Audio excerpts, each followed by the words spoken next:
Salut à tous, Ludovic Bostral pour Streaming Radar. Octobre 2025 et franchement, cette semaine a été dense. Imaginez Freewill qui publie enfin les vrais chiffres du FAST, ceux que tout le monde attendait mais que personne n'osait sortir. Christian Knebel qui annonce des chaînes télé entièrement programmées par IA. YouTube qui explose littéralement les compteurs avec 340 milliards de vues sur le sport. Et Zach Nani, un streamer français qui achète les droits de l'équipe de France Espoir. Vous voyez le tableau? Automatisation, consolidation, disruption. Trois mouvements qui convergent et qui vont redéfinir le streaming pour les 3 prochaines années. Allez, on déroule. 5 minutes pour tout comprendre. Premier sujet, le FAST. Vous savez, ces chaînes gratuites avec pub sur Samsung TV, Pluto, Roku. Freewill sort son rapport H1 2025 et là, boum, 40% des chaînes sont rentables ou à l'équilibre. Les 60 autres, en phase d'optimisation. Certaines perdent de l'argent, d'autres cherchent encore leur modèle. Alors oui, c'est moins sexy que tout le monde gagne des millions, mais c'est la réalité. Le fast, c'est pas magique. Faut des équipes de programmation 24 heures sur 24, des systèmes d'insertion publicité ultra pointus, de la négo avec les régies. Bref, ça coûte 200 à 500 000 dollars par an pour une chaîne moyenne. Et c'est là que ça devient intéressant. Christian Knebel, que je suis depuis des années, annonce des chaînes fast entièrement automatisées par IA, de A à Z. Programmation, insertion pub, analytics, optimisation en temps réel. Réduction des coûts de 70%. Vous captez l'impact? Une chaîne qui perdait 100 000 par an peut basculer en rentabilité juste en automatisant. Mais attention, et Knebel le dit lui-même, l'intelligence artificielle ne remplace pas la différenciation. Si toutes les chaînes deviennent des algos qui optimisent les mêmes KPI publicité, comment tu te distingues? Par ton catalogue, par ta curation, par ton identité éditoriale unique. L'intelligence artificielle amplifie ta force, elle ne la crée pas. Pour les acteurs qui ont des catalogues culturellement différenciants, musique, culture, contenu de niche, c'est un levier énorme. Tu scales sans exploser les coûts. C'est ça, la vraie opportunité. Deuxième mouvement, YouTube. Et là, franchement, c'est presque gênant pour la télé traditionnelle. The Hollywood Reporter sort une analyse. YouTube est devenu le premier distributeur de contenu TV. Pas un des premiers, le premier. Devant les chaînes de networks aux États-Unis. Les chiffres, accrochez-vous. Sport et late night sur YouTube, 340 milliards de vues en 2024. Toutes les apps de streaming sport réunies, ESPN+, DAZN, Peacock, tout ça, 177 milliards. YouTube fait presque le double, à lui tout seul. Et le meilleur, les broadcasters eux-mêmes alimentent YouTube. NBC, ABC, CBS uploadent leurs meilleurs moments en 4K juste après diffusion. Pourquoi?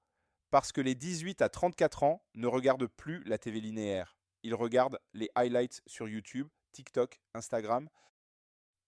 Le paradoxe, c'est qu'en faisant ça, les networks cannibalisent leur propre plateforme. Chaque vue YouTube, c'est une vue en moins sur leur AVOD propriétaire où les marges sont meilleures. Mais ne pas y être, ça signifie disparaître complètement de la conversation culturelle. C'est le deal faustien du streaming moderne. Tu gagnes du reach, tu perds du contrôle. Pour les acteurs fast, YouTube, c'est à la fois une opportunité et un défi. Opportunité. Utiliser YouTube comme canal de discovery, les clips courts attirent, les chaînes fast monétisent. Défi. Éviter la cannibalisation totale. L'équilibre est délicat, mais ceux qui le trouvent maximisent leur reach global. Troisième tendance, et celle-là, elle m'a bluffé. Zach Nani, streamer français, 30 ans, annonce qu'il devient diffuseur officiel de l'équipe de France Espoir jusqu'à l'Euro 2027, gratuitement sur Twitch et YouTube. Attendez, vous réalisez? La Fédération française de football choisit un streamer plutôt qu'une chaîne TV traditionnelle pour diffuser une compétition officielle. Et Zach, c'est pas son premier coup. En août, il avait déjà acheté les droits de la Saudi Pro League. Investissement à 6 chiffres. Un créateur individuel qui négocie des droits sportifs comme Canal+ ou beIN. C'est dingue. Derrière ça, il y a Playback Point TV, une plateforme qui structure ce que Twitch laisse en friche depuis des années, le co-streaming monétisé. Plusieurs streamers peuvent co-animer le même événement, chacun avec sa communauté, et se partager automatiquement les revenus. Ils ont déjà la NBA, la MLB. Kevin Garnett utilise la plateforme, Gilbert Arenas aussi. Et vous savez le plus fou? Ils travaillent avec des ligues mineures, G-League, Ligue Magnus, qui n'arrivaient pas à vendre leurs droits TV. Maintenant, ils proposent leur flux à 15 streamers différents. Chaque stream attire sa niche. Au global, l'audience cumulée dépasse une diffusion TV unique. Anecdote perso, match de Wembanyama, 3 heures du matin, je scrolle TikTok en insomnie, et là, explosion de highlights via playback. Pas des clips ESPN classiques, des co-streams avec 3, 4 commentateurs simultanés, un analyste tactique, 2 fans qui s'engueulent sur le MVP de Wemby, un streamer francophone, tout sous-titré, monétisé en temps réel, redistribué sur tous les réseaux. C'est exactement ce qu'on analysait dans Streaming Radar 21.